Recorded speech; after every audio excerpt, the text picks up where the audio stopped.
Welcome to Drive the Daf. Clear, structured explanation of the daily Daf in 20 minutes. You can even follow in the car. Pesachim Daf test is primarily about the sugya of after you've done bedikas chametz, you've checked an area, you know that it's clean of chametz. The question then becomes, how do you know that it stays clean of chametz? How do you know that a rodent or something doesn't bring chametz into it? So there are two primary issues that you can divide that into. First of all, did a rodent bring something there? Second of all, let's say a rodent did bring something there. Did he eat it, and therefore it's not there anymore? Those are two separate areas which the Gemara will discuss. The Gemara brings a Mishnah, and then it discusses both of those concerns. And at the end of the daf, the Gemara goes into the general subject of 9 piles in one pile, and when you could assume that it's a rove, when you have to use kavua, when you could say the halachos of Tolan, the classic sugyas of rove and chazaka, which I found all across Shas. Along the way, the Gemara will discuss the concept of safek mos v'nevade, where you have a definite situation, and your question is, did it change? What can you assume in a case like that? So again, our two issues are, do we have to be concerned that potentially a rodent or a creature brought chametz into a house that we haven't seen? And then the next issue is, do we have to be concerned, assuming that a rodent did bring chametz in the house, is it still there, or could we assume that it was already removed? The first concern would make us problems. The second concern would make us solutions. So the Gemara brings a Mishnah. We start the daf with a Mishnah. The Mishnah says you do not have to be concerned that a rodent, a creature, or something brought chametz into a place that you checked, whether it's a corner of the house that you checked, the house that you checked. You don't have to be concerned that it brought it from a different house in the yard, or from a different yard, or from a different city, because if you were to have these concerns, Mishnah says, there is no possibility that the world is completely free of chametz. There's going to be chametz somewhere. So if you're being concerned that it brought chametz from a place that has chametz, then you gotta be always concerned that maybe chametz was brought somewhere. We can't say that everybody in the area has to check their house the same time, so we know there's no chametz anywhere. That's not practical. There's always going to be some place that has chametz. So the Gemara begins by discussing the second concern. The Gemara says this Mishnah seems to indicate you don't have to be concerned the chametz came, but if chametz did come, you wouldn't be able to assume that the weasel, the chulda, or the rat, whatever it is that brought the chametz, ate it up. Now the Gemara says, I have a problem with that, because I can prove to you that you are allowed to assume that it ate it, and therefore it's not there anymore. Even if it did bring it, it's not there anymore. What's my proof? And so in the case of tumah in the house of a guy, the halacha is that the house of a guy is always assumed to be tamei tumas meis, because the women, when they have miscarriages, they bury the fetal material in the floor under the house, and therefore there's tumah in the house. It's a tumas oel, and you always have to be concerned that that's there. If a guy lived in the house for 40 days, you have to be concerned maybe there was a vlad, there was a child, there was a fetus, and it was buried under there. Even, by the way, if the guy isn't married, because there are women around. Now, the Mishnah over there says, however, if it's a place that has common to have pigs or rats around, then you don't have to worry about it, because you could assume whatever fetal material was there was eaten by the pig or the rat. So you see, you're allowed to assume that even if it was there, it was taken away by the animals, the rodents. So how come we shouldn't assume that the chametz was taken away if it was certainly there? So the Gemara gives a couple of answers. First of all, the Gemara says you're talking about meat. When the animal takes away meat, he takes it away, he takes it completely away, and he eats it, it's gone, there's nothing left. Here, he's not so into bread. Bread makes crumbs. If he ate the bread, it doesn't mean it was all gone. You still have to possibly be concerned that some of it is still left behind. Our second answer, I think Gemara says, there's a big difference. You're talking about the case where we don't know that there was ever a fetus there. So we don't know if there was ever a fetus. Even if there was a fetus, maybe it's gone because maybe a creature came and ate it. Okay, we don't know if there was one, we don't know if it was gone.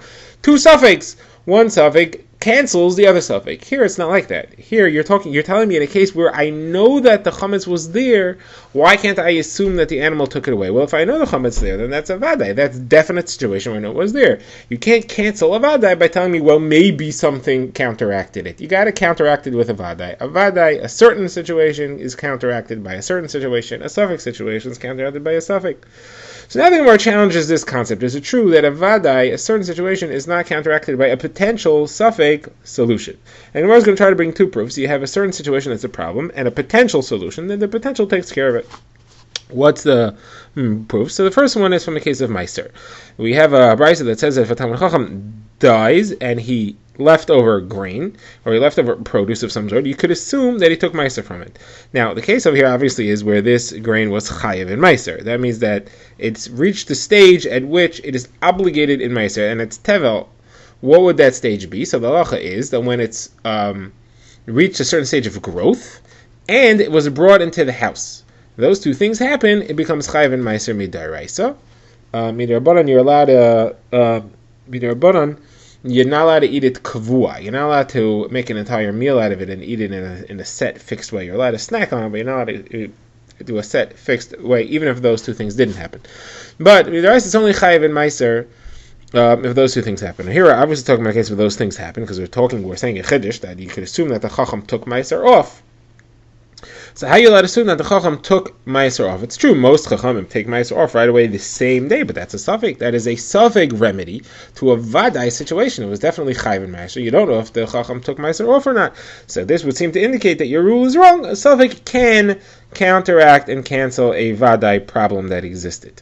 So Gemara, again, he gives two answers. The Gemara says, again, this is either both suffix or both vadai. It's either a suffix canceling a suffix or a vadai canceling a vadai. Suffix canceling a suffix would be that you don't necessarily know that there was ever a chiyuv ma'aser here. It could be that the grain was brought into the house with its stalk still on, and then it was threshed in the house. That means that the work, the processing of the grain was never finished. It doesn't become chiyuv ma'aser until it's threshed and heaped, and the heap is smoothed. That's the process. That's the processing of the grain. And it also has to be that it's brought into the house. If you process it after it's brought into the house, it never becomes chayiv meiser in the first place. It could be that that's what happened here in order to feed it to animals. You're not really supposed to do that because you're avoiding meiser, but if you're planning on feeding it to animals anyway, you don't have to take meiser from that. So to avoid it being chayiv and meiser, you're allowed to do it that way. So maybe that's the case, and therefore or that could be the case, and therefore you don't know for sure that it was ever chayiv and meiser. It's a suffix was ever chayiv and meiser.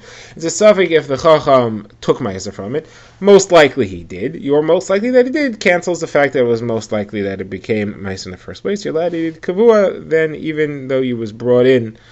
Now, Rashi points out here that if that's what happened, so then midaraisa wasn't chayiv and meiser, but midrabanan you can't eat it kavua. So he says, well, midrabanan, the fact that the chacham probably took meiser off is not an issue. Midrabanan wouldn't say that it's a problem because the suffix, the potential that the chacham took meiser off counteracts the fact that the chachamim say you can't eat it kavua. Now, that's the first answer. The second answer is that we're talking about where it's a vadai and a vadai. What's a vadai and a vadai? Even though it's vadai chayiv and meiser, a chacham vadai takes meiser off. He definitely takes meiser off, even on the day that it happens, because we have a chazaka, like we say many times in Shas. There's a chazaka. This is not a roiv. This is not a likely or most likely. There's a chazaka. There's a solid, rock solid assumption. And chacham does not allow things to go by without taking care of them and fixing them up. He doesn't allow any mitzvah to pass, and he doesn't allow any potential pitfall to escape from under his hand. Okay, that's the Gemara's first proof that a suffix could solve a vadai problem. Now the Gemara brings another one, and this is a brisa. It discusses a case where there was a woman who had a miscarriage of sorts. Something came out, and she dropped it. It fell down a well, and this was the servant of a strong man in a place called Rimoin. But anyway, she dropped something in the well. Now, the halacha, I don't know if there was water in the well, but a pit of sorts. Now, the halacha is that when a woman drops something from her womb, it creates tumah, and the amount of tumah depends on whether it was a male fetus or a female fetus. The female fetus has longer tumah, 66 days, 14 days, and then 16 days of tahara afterwards. The male has half that time. Now, so somebody went to go look into the well and see what was this thing that came out. Was it a male or female fetus? So the person who went was a kohen. Now, he wasn't supposed to, because if his head is hovering above the pit as he looks down to see what it was, so the tumah goes up and hits him and he becomes tamei. He's not allowed to become tamei. So this is what happened. This is what he did. And the question came before the chachamim, is he tamei or not? And they said he's not tamei. He looked down the pit and he didn't see anything. The question was, is he tamei? And they said no, because the fetus that was there is certainly gone, because it was a place where there's a lot of cats and rats around, and they probably dragged away whatever material was there, and therefore it's not matamei him. Now there was something vadai in the bottom of the well, and it's a suffix if the animals took it away, and yet we say that you could assume that there was nothing there. The suffix undoes the vadai problem. So same problem, it proves that a suffix doesn't do a vadai. So Gemara again gives two answers: either it's a vadai and a vadai, or it's a suffix and a suffix. The Gemara says that the suffix and the suffix is that she she didn't necessarily miscarry something real, a real fetus. She dropped some kind of placenta. We don't know what was in there. It could have been a sack filled with air. So the guy went to look. He went to see what was there. Now, even though the Mishnah says he went to see if it was a male, or the Brisa says he went to see if it was a male or a female, you could understand that to mean he went to see if there was anything at all. And if there was it a male or a female? He was trying to figure out what level of tumah there was. So you have to answer both questions. The other possibility is that it's a vadai and a vadai, and again that the creature was there was something vadai dropped there, but there were a lot of animals around, and these chuldas, these rats and these cats, definitely are going to take it away to their hole. Now it's different than chametz because they're definitely going to take it away. So if he's looking into the hole, he won't be tummy because he's not seeing it. It's pulled into a hole nearby.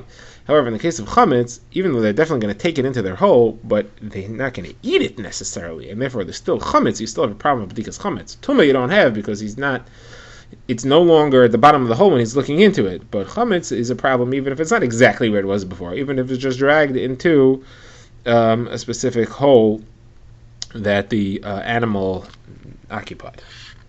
Okay, now the Gemara reverts to the first issue. We had said in our Mishnah, you do not have to be concerned possibly a rat or a weasel is going to come take chametz into the place that you checked. Okay, now we're referring to the question of do you have to be concerned that he brought it or not. So our Mishnah said you don't have to be concerned. The Gemara says, problematic, because we have Mishnah coming up soon that will tell us that we do have to be concerned. It says, after you check your house, whatever chametz you're saving to eat for the next day or so, you should make sure to put in a specific hidden sealed place so that you won't have to go doing bedika to find out what happened to it, where it went if an animal came in and dragged it. So this seems to indicate you will have to do bedika again because maybe the weasel is going to come and drag it out.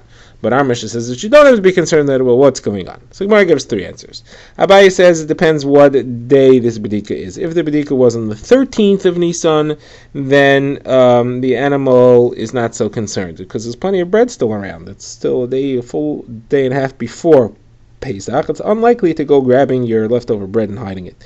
If, however, it's on the 14th, then he's really feeling the pinch. There's no bread around, and therefore he's going to go take your chametz, and you should make sure to take good care of it so that you don't have to go searching for it, because otherwise we'll be concerned that you will.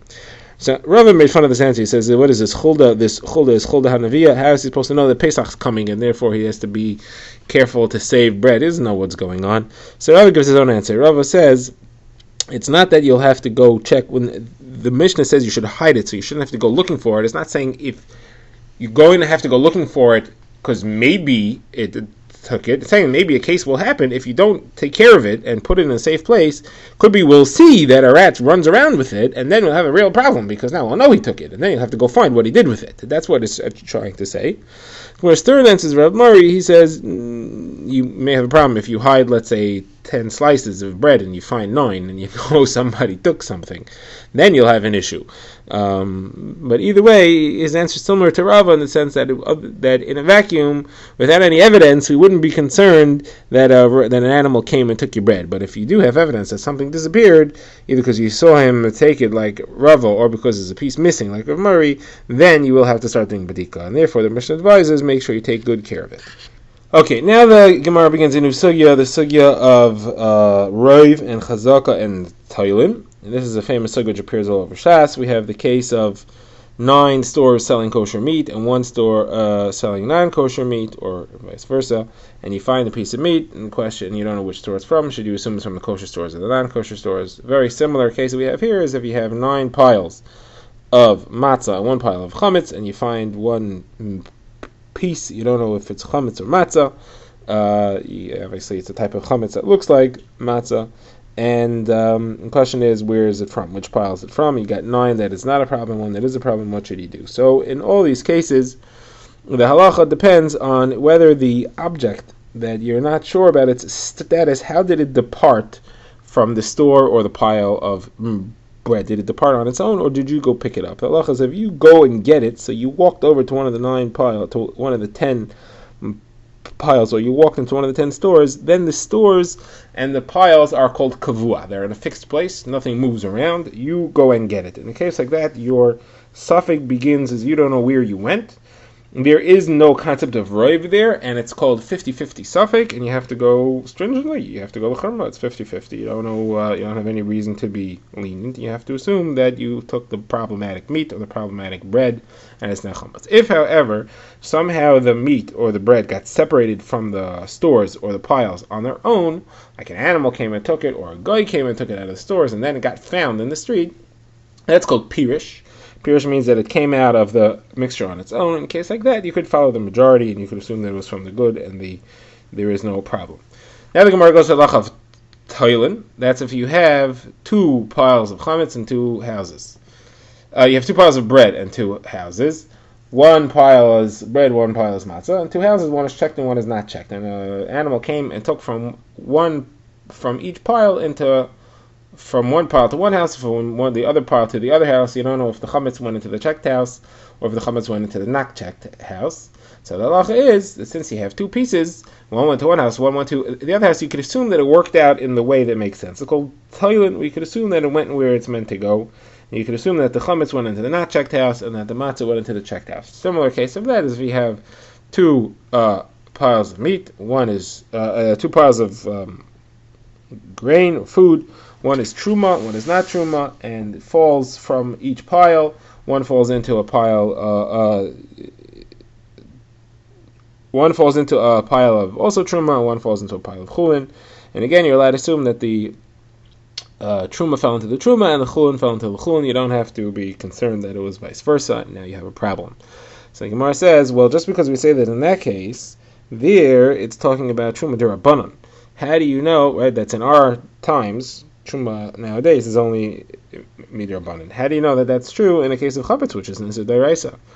We're talking about bedikas chametz here. We're not talking about chametz. Midoraisa, you don't have to worry. Even if there's a piece of bread in your house, you just do bittul and it's over. There's no Isur D'Oraisa. The question is, do you have to physically do bedika, check the house, and remove the chametz from being there? That's only d'Rabbanan, and therefore the same halacha. Drive the Daf is a project of the Grand Woodlands Shul and is presented by Rabbi Yitzchak Landa. Find us on YouTube or subscribe to daily emails by emailing drivethedaf@gmail.com.